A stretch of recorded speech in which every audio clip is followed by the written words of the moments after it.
नमस्कार दोस्तों, आप सभी का स्वागत है आपके अपने चैनल राज एग्जाम अड्डा में।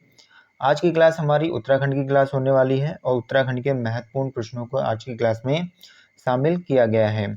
आज का सबसे पहला जो हमारा प्रश्न होने वाला है, राज्य में व्यापक स्तर पर चाय की खेती। ठीक है, राज्य में व्यापक स्तर पर चाय की खेती किसने शुरू की थी भाई? तो डॉक्टर रॉयले द्वारा चाय की खेती शुरू की गई थी व्यापक रूप से। 1834 में चाय कमेटी बन गई थी और 1835 के अंत तक चाय की पौध पहली बार उत्तराखंड में आ गई थी भाई। और सर्वप्रथम कहाँ लगाया गया था? तो अल्मोड़ा और लक्ष्मेश्वर और भीमताल के नज़दीक लगाया गया था भाई। टिहरी रियासत में भाई 1835 में लगाया गया था। टिहरी रियासत में कब लगाया जाता है? तो 1835 में टिहरी रियासत में भैया चाय के पौधे लगाए जाते हैं। अन्य बगीचे की बात कर लें तो अन्य बगीचे में जैसे कि हवाल बाग में 1841 में लगाया जाता है। और किसके द्वारा लगाया जाता है भाई? तो कार्बेट के द्वारा लगाया जाता है। पौड़ी के अंदर चाय के बगीचे जो लगाए जाते हैं भैया 1843 में कैप्टन हडसन के द्वारा। किसके द्वारा भाई? 1843 में पौड़ी में भैया कैप्टन हडसन के द्वारा चाय के बगीचे लगाए जाते हैं। देहरादून के कोलगिरी में भैया 1844 में चाय के बगीचे लगाए जाते हैं। और किसके द्वारा भाई? तो ये लगाए जाते हैं जो जेमसन के द्वारा, डॉक्टर जेमसन के द्वारा 1844 में कोलगिरी जो कि देहरादून में चाय के बगीचे लगाए जाते हैं। ठीक है, राज्य में व्यापक स्तर पर जो चाय की खेती भैया शुरू की थी तो किसने शुरू की थी? तो डॉक्टर रायले के द्वारा शुरू की गई थी भाई। ठीक है, अगले क्वेश्चन को देखेंगे। अगला जो हमारा क्वेश्चन रहने वाला है, भवाली में पोटैटो रिसर्च सेंटर की स्थापना कब की गई थी? तो भवाली में पोटैटो रिसर्च सेंटर की स्थापना जो हुई थी 1943 में हुई थी। और भवाली कहाँ भी है, किस डिस्ट्रिक्ट में है? तो नैनीताल डिस्ट्रिक्ट में है। इस समय दिल्ली इंपीरियल कृषि केंद्र स्थापित था। इसी संस्था के अधीन इंपीरियल पोटैटो रिसर्च सेंटर बनाया गया था भाई। ठीक है, तो ये भी बात हमें याद रखना है। तो भवाली में पोटैटो रिसर्च सेंटर की स्थापना कब की गई? तो 1943 के अंदर की गई भाई।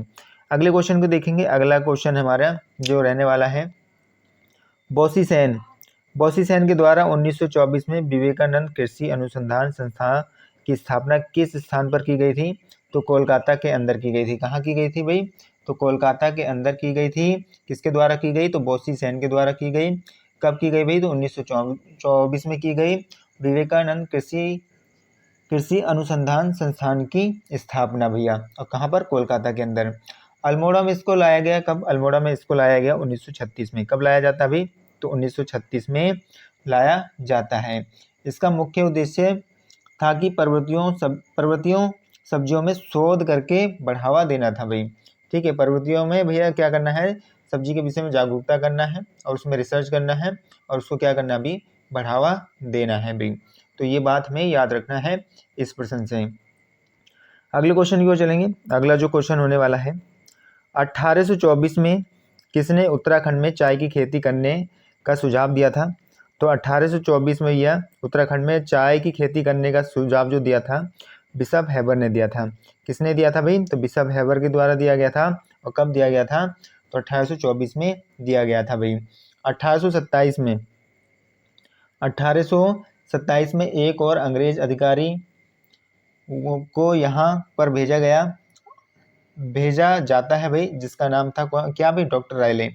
डॉक्टर रायले ने 1827 में आता है और 1837 में सरकार 1831 में सरकार को बताता है कि चाय की खेती के लिए यह स्थान सबसे अच्छा है और आप यहाँ चाय की खेती कर सकते हैं। किसके द्वारा बताया जाता है? तो डॉक्टर रायले के द्वारा बताया जाता है, जो कि एक अंग्रेज अधिकारी था। और कब आया था? तो 1827 में आया था भाई ये। और 1831 में ये सरकार को बताता है कि चाय की खेती के लिए सर्वोत्तम स्थान है भाई। ठीक है, तो ये पॉइंट हमें इस प्रश्न से याद रखना है। अगले क्वेश्चन की ओर चलते हैं। अगला जो हमारा क्वेश्चन रहने वाला है, नैनीताल के रामगढ़ में किसने फल उद्यान लगाया था? तो नैनीताल के रामगढ़ में फल उद्यान जो लगाया था भाई पी.ई. डेरियाज के द्वारा। पी.ई. डेरियाज के द्वारा नैनीताल के रामगढ़ में फल उद्यान लगाया गया था। व्हीलर के द्वारा घोड़ाखाल व जालना में फल उद्यान लगाया गया था। इस समय फलों का सारा व्यापार नैनीताल के माध्यम से होता था भाई। फलों का व्यापार भैया कहाँ से होता था, तो नैनीताल के माध्यम से फलों का व्यापार किया जाता था। और व्हीलर के द्वारा भैया घोड़ाखाल व जालना में अपना फल उद्यान लगाया गया था भाई। और नैनीताल के रामगढ़ में किसने लगाया था भाई, तो पीई डेरियाज के द्वारा लगाया गया था भाई।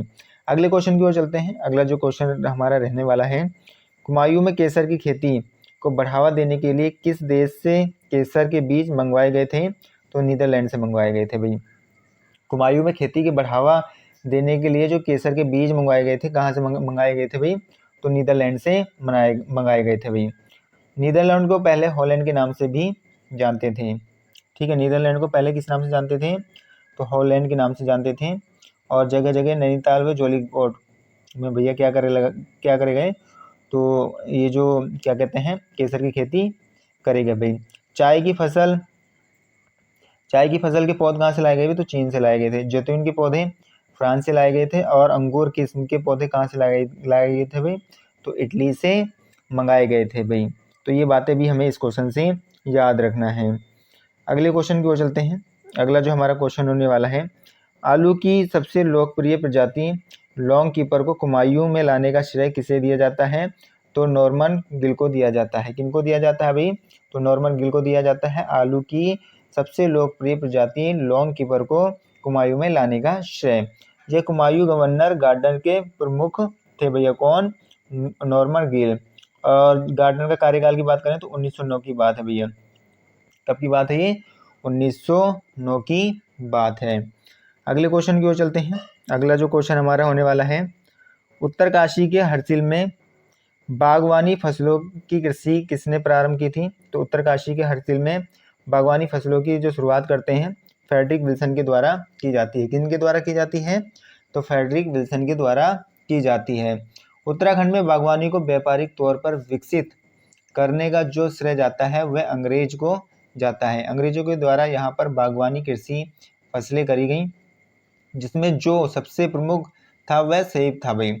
सेब की खेती की शुरुआत करने वाला व्यक्ति फ्रेडरिक विल्सन था। इस क्षेत्र में आज भी विल्सन नामक सेब प्रजाति मौजूद है भाई। ठीक है, तो उत्तरकाशी के हरसिल में बागवानी फसलों की कृषि वह किसके द्वारा प्रारंभ की गई थी, तो फ्रेडरिक विल्सन के द्वारा प्रारंभ की गई थी भी। तो ये बात याद रखनी है इस प्रश्न से। अगले प्रश्न की ओर चलेंगे। अगला जो हमारा प्रश्न होने वाला है, उत्तराखंड में आलू की खेती 1823 में मेजर यंग ने शुरू की थी भाई। किसके द्वारा शुरू की गई, तो मेजर यंग के द्वारा शुरू की गई थी। और किस स्थान पर, तो देहरादून के मसूरी पर शुरुआत की गई। ठीक है, उत्तराखंड में आलू की खेती की शुरुआत कब की होती है, 1823 में होती है। किसके द्वारा की जाती है, मेजर यंग के द्वारा की जाती है।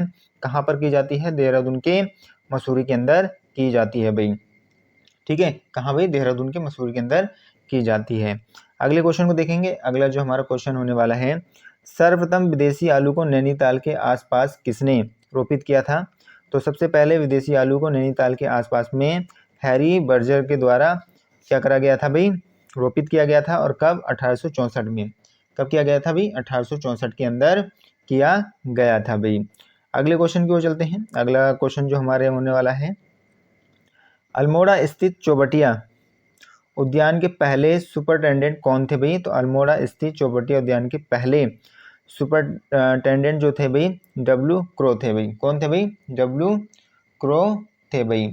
और चौबटिया उद्यान कब स्थापित किया गया, तो चौबटिया उद्यान 1869 में स्थापित किया गया है। और कहाँ पर है भाई, अल्मोड़ा के अंदर है। इसके द्वारा यहाँ पर कई सारे फसलों को उगाना शुरू किया गया, जैसे सेब, नाशपाती और आदि फसलों की पौधे उगाए गई। जिनको ज़रूरत थी वह पौधे उनको देता था भाई। 1891 तक डब्ल्यू क्रो इसका प्रमुख रहता है, लेकिन 1891 में इसकी मृत्यु हो जाती है। और कुछ समय बाद वन विभाग को अंग्रेजों द्वारा सौंप दिया जाता है। 1914 में कुमायूं का कमिश्नर इसके भैया कमायूं के कमिश्नर के ऊपर ये कमांड दे दिया जाता है भैया इन फसलों के देख रेख के लिए। कब, 1914 में। ठीक है, तो ये बातें कहीं ना कहीं इस प्रश्न से हमें याद रखनी है। अगले क्वेश्चन की ओर चलते हैं। अगला क्वेश्चन जो हमारा रहने वाला है, देहरादून में टिहरी राज्य प्रजामंडल की स्थापना कब की गई थी? तो देहरादून में टिहरी राज्य प्रजामंडल की स्थापना 23 जनवरी 1939 को की गई थी। इस मंडल का प्रमुख उद्देश्य टिहरी के अंदर लोकतंत्र को बनाए रखना था। इस मंडल में प्रमुख योगदान श्री देव सुमन का रहा था भाई। ठीक है, किसका प्रमुख योगदान था? तो श्रीदेव सुमन का प्रमुख योगदान रहा था भाई। तो देहरादून में टिहरी राज्य प्रजामंडल की स्थापना कब होती है? तो 23 जनवरी 1939 को होती है भाई। तो यह बात हमें याद रखना है इस प्रश्न से। अगले प्रश्न की ओर चलते हैं। अगला प्रश्न जो हमारा रहने वाला है, किस तिथि को टिहरी रियासत का भारत में विलय कर दिया गया था? तो भाई टिहरी रियासत का भारत में विलय जो किया जाता है 1 अगस्त 1949 को। कब किया जाता है भाई? 1 अगस्त 1949 को किया जाता है। टिहरी रियासत का जब भारत में विलय किया गया तो इस जिले के रूप में गठित किया गया था। संयुक्त प्रांत का 50वां जिला बनाया गया था भैया किसको? टिहरी रियासत को। अगले क्वेश्चन की ओर चलेंगे। अगला क्वेश्चन हमारा है, टिहरी में समांतर सरकार की स्थापना किस वर्ष की गई थी? तो टिहरी में समांतर सरकार की स्थापना जो की जाती है 1930 में की जाती है। कब की जाती है भाई? तो 1930 में की जाती है। जैसे नेपाल दरबार में महाराजा के लिए 5 सरकार, महामंत्री के लिए 3 सरकार और आदि की उपलब्धियां दी जाती थी, ऐसे यहाँ जो 2 प्रमुख थे, एक का नाम था भाई क्या? हीरा सिंह, इनको 5 सरकार की उपाधि दी गई, और एक का नाम था वैजराम, इनको 3 सरकार की उपाधि दी गई। समांतर सरकार का गठन वन अधिकारियों की वापसी के लिए किया गया था भाई। किनके लिए किया गया था? तो वन अधिकारियों की वापसी के लिए किया गया था भाई। तो ठीक है, टिहरी में समांतर सरकार की स्थापना किस वर्ष की जाती है? तो 1930 में की जाती है भाई। अगले क्वेश्चन की ओर चलेंगे। अगला क्वेश्चन जो हमारा रहने वाला है, रवाई कांड कब गठित हुआ था? तो रवाई कांड जो गठित हुआ था भाई 30 मई 1930 को गठित हुआ था। कब हुआ था भाई? 30 मई 1930 को गठित हुआ था। इस कांड को उत्तराखंड का जलियांवाला बाग हत्याकांड कहा जाता है।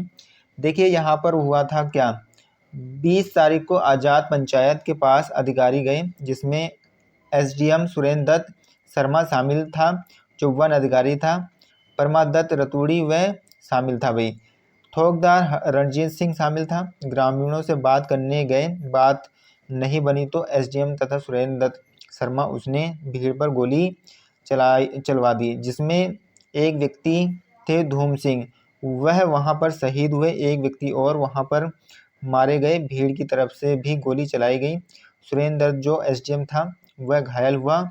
ये सारी घटनाएं जब चक्रधर जुयाल को पता चली तो उसने 2 सैनिक दल यहाँ पर बनाए इस आंदोलन का दमन करने के लिए। एक दल अपने भेजा जौनपुर क्षेत्र में और एक दल भेजा था कहाँ भाई? रवाई क्षेत्र में।